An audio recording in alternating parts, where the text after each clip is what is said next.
Study 97. The Q is the product. Swatch AP Royal Pop Resale Value Analysis from the Objects of Affection collection. Riot Police in Paris. Closures in Dubai. Read the forensic post-launch analysis of the Audemars Piguet X Swatch drop. Is the $400 Royal Pop a genius move or a collapse?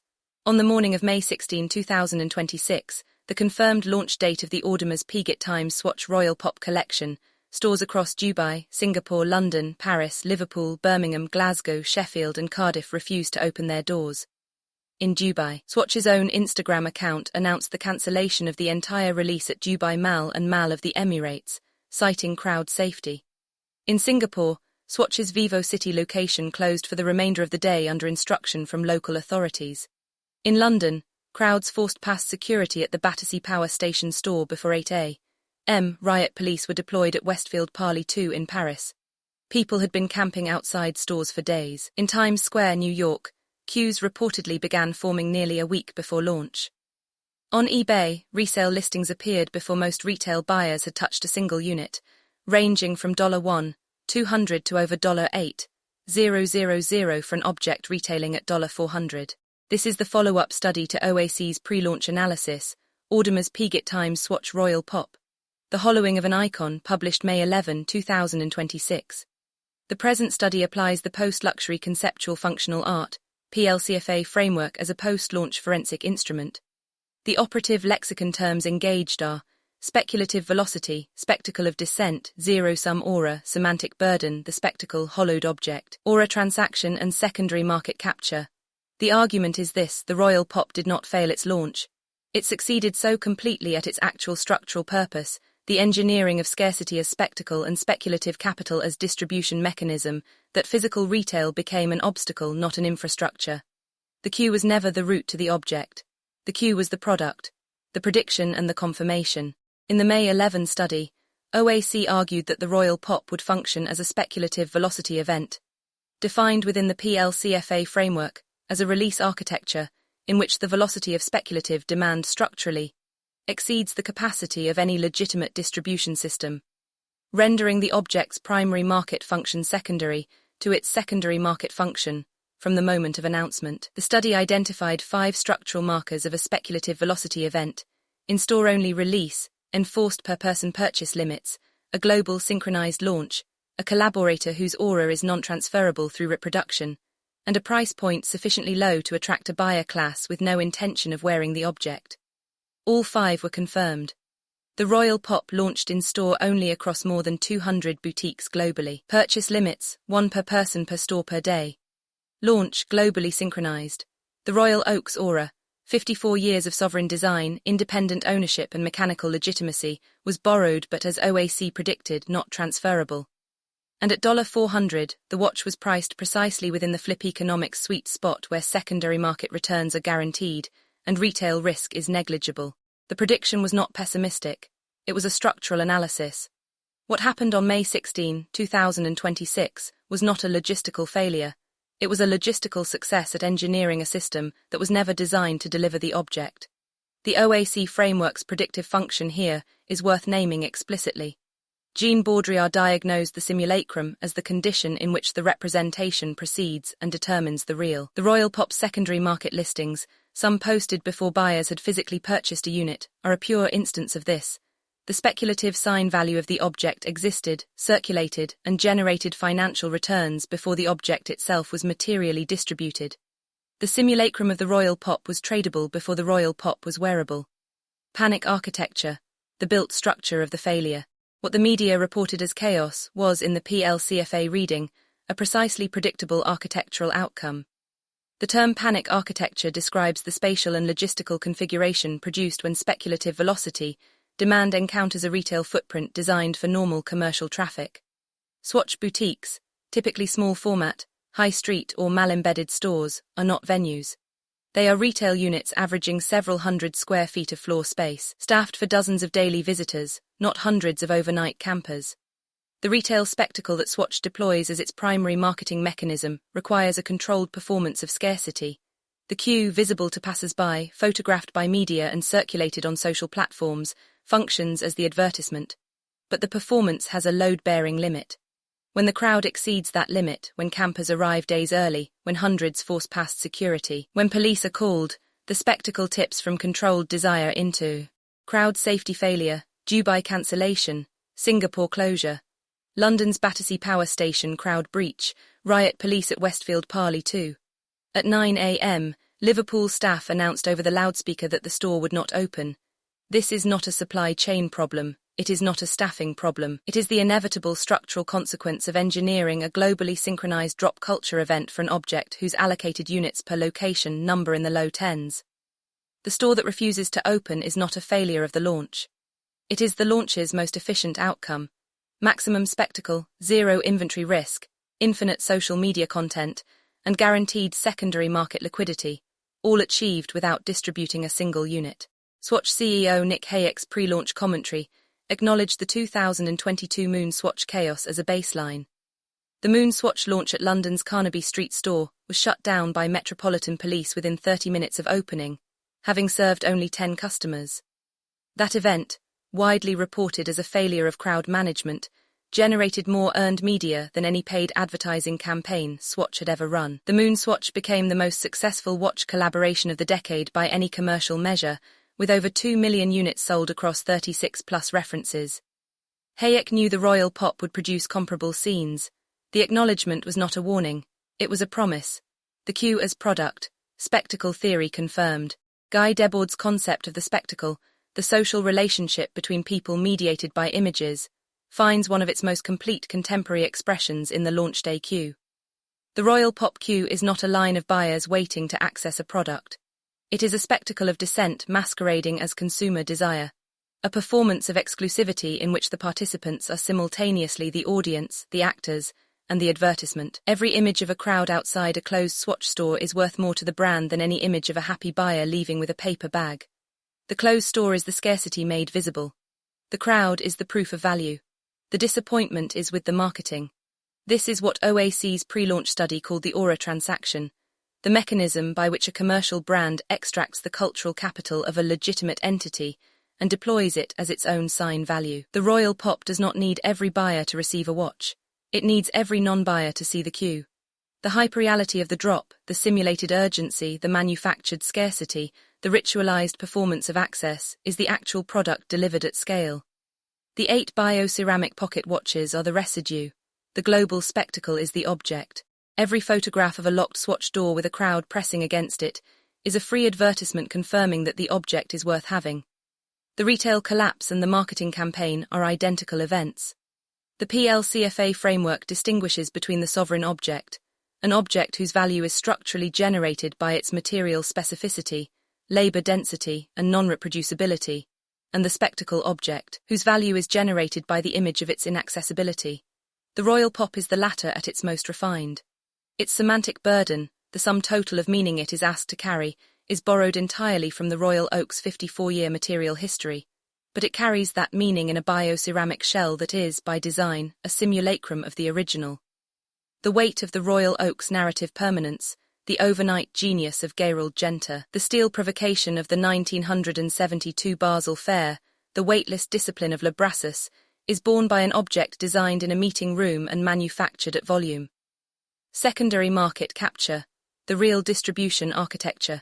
Before a single royal pop was sold through a Swatch boutique on May 16, resale listings appeared on eBay, with prices ranging from $1, $200 to $10,000 for an item retailing at $400 to $420.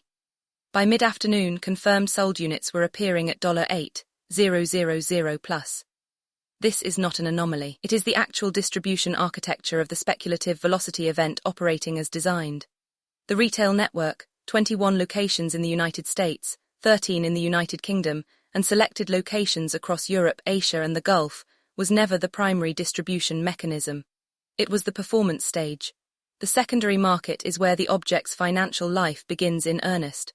The financialization of luxury, identified in OAC's market analysis and collapse studies as a primary driver of the current structural crisis in post-luxury consumption, finds its most accelerated expression in the drop economy. The royal pop is not a $400 watch. It is a speculative instrument whose floor price is $400 and whose ceiling is determined entirely by the ratio of demonstrated demand to confirmed supply. At allocations of tens of units per location across 200 global stores, the ceiling is structural, not accidental. Swatch and AP set the conditions for a 20 times resale multiple before a single door opened. The object that retails at $400 and immediately resells at $8,000 is not a product. It is a financial instrument wearing a bio-ceramic case. The buyers camping for days are not consumers. They are liquidity providers for a market deliberately engineered by Swatch. This is the zero-sum aura in its most explicit form. For every buyer who queues overnight and secures a royal pop at retail, the aura of the royal oak is consumed, converted from accumulated material singularity into speculative liquidity. For the dozens of buyers per location who queue for days and are turned away when the store refuses to open, the aura is consumed without even the material return. The Dubai cancellation, announced on Instagram, confirmed by Swatch's UAE account, generated more social media content than any successful sale could have. The zero-sum aura transaction is complete whether or not the object changes hands. App structural position, independence as collateral. Audemars Piguet's participation in the royal pop is the most structurally significant decision in its 150-year history. Every prior AP collaboration, Travis Scott, Marvel bespoke commissions, remained inside AP's own manufacturing infrastructure. Made at Labrassus, priced at AP's register, distributed through AP's controlled channels. The royal pop is the first time in 54 years that the Royal Oak's design language left Labrassus and entered a Swatch boutique. AP CEO Ilaria Ristas stated that the collaboration was signed because audacity is often the starting point of innovation. The OAC framework reads this statement differently. Audacity is the correct word, only if the risk is proportionate to the institutional value being deployed. What AP deployed is 54 years of sovereign design capital. What it received in exchange is a global spectacle, and, per official confirmation, 100% of AP's proceeds directed toward watchmaking preservation and transmission initiatives. The preservation commitment is the only structural element of the royal pop that the PLCFA framework reads as non-speculative. If AP's financial participation is genuinely zero profit, if the $400 retail contribution from AP's share goes entirely to horological education and rare skill preservation, then the custodial strategy is coherent. AP converts its aura into a philanthropic mechanism rather than a revenue stream, but the aura expenditure remains. The Royal Oak's narrative permanence is not restored by the destination of the proceeds. The one original principle, the PLCFA axiom that the legitimate object can only exist once, in its full material and intentional specificity, is not satisfied by charitable redirection. The Royal Pop Pocket Watch is not a Royal Oak, but it now shares the octagonal bezel, the exposed screws, and the design language of the Royal Oak. At $400, in the hands of buyers whose primary relationship to the object is speculative. AP's independence was the guarantor of the Royal Oak's aura. The moment AP licensed that design to another manufacturer, even a Swiss one, even for charitable ends, it converted its sovereignty into currency. Currency once spent is spent. The hollowed object, post-launch anatomy. The pre-launch study asked whether the Royal Oak's material singularity was resilient enough to survive the hollowed object condition. May 16 provides the first empirical data for that question. The hollowed object is defined within the PLCFA framework as an object that retains the legible silhouette of value, the design markers, the brand associations, the heritage narrative, while the structural conditions that generated that value have been systematically evacuated. The Royal Pop is a hollowed object by construction. It takes the octagonal bezel, the 8 screws, the tapisserie-influenced dial aesthetic and the AP design language, and reproduces them in bio-ceramic at volume. The semantic burden the Royal Pop carries is entirely borrowed. Its own semantic content, as a new object in its own material register, is essentially zero. What the accessible luxury discourse calls democratization, the PLCFA framework diagnoses as hollow, the distribution of the sign without the substance. A generation of buyers who encounter the Royal Oak aesthetic through the Royal Pop will have been introduced not to the Royal Oak, but to a bio-ceramic performance of it. Their understanding of what the Royal Oak is will be formed by the simulacrum first.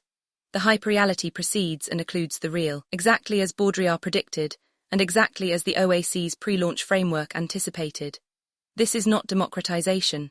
It is the industrial processing of an icon into a sign, a sign that is then distributed to a buyer class whose primary relationship to the sign is speculative rather than custodial. The buyer who queues for 3 days and receives a Royal Pop pocket watch does not gain access to the Royal Oak. They gain access to the idea of the Royal Oak, which is a structurally different thing and a less durable one. What the chaos reveals about the current condition of luxury. The May 16 Royal Pop launch chaos is not an isolated event. It is a diagnostic reading of the structural condition of the luxury market in 2026.